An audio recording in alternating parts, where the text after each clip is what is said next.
Welcome back to our channel Sankalp Study Success.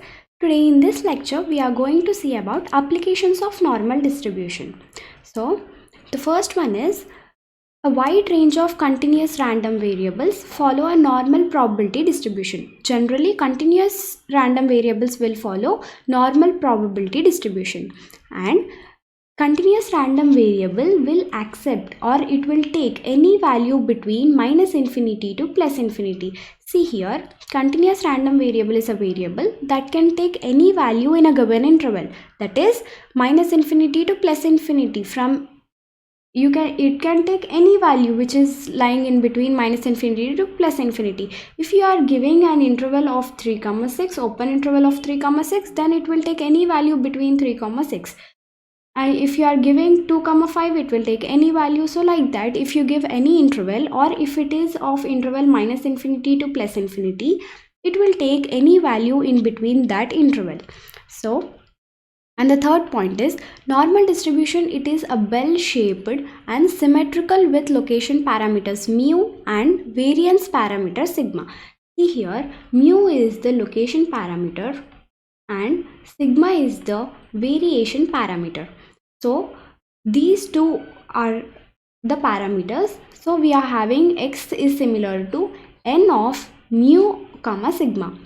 Now the next one is, by varying the parameters mu and sigma, by varying these two parameters, we can obtain different normal distributions.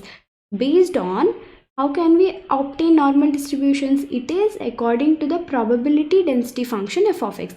So this is the probability density function, which is f of x is equals to 1 by sigma square root 2 pi of e power minus half of x minus mu by sigma whole square.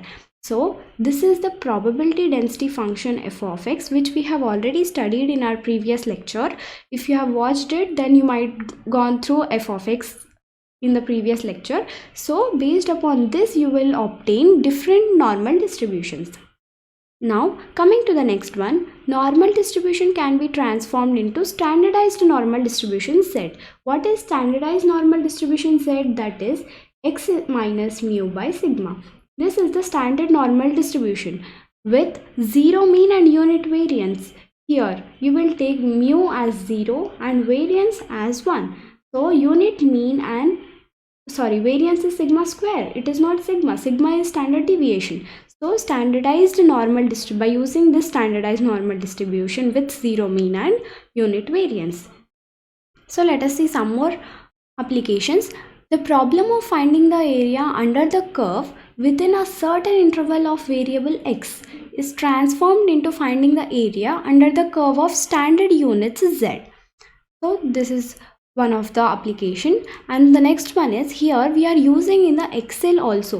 Normal distribution can also be used in the Excel sheets, that is MS Excel, by using these two formulas. Norm dot dist is a function which consists of x, mean, standard deviation and true. Let us see here. To compute probabilities p of x less than or equals to x for normal distribution in Excel, you can use this function with setting the cumulative distribution function to true. If you are setting the cumulative distribution function to true, that is the last argument here, you have to set it to true, so that you can use this function in the Excel sheet to compute the probabilities.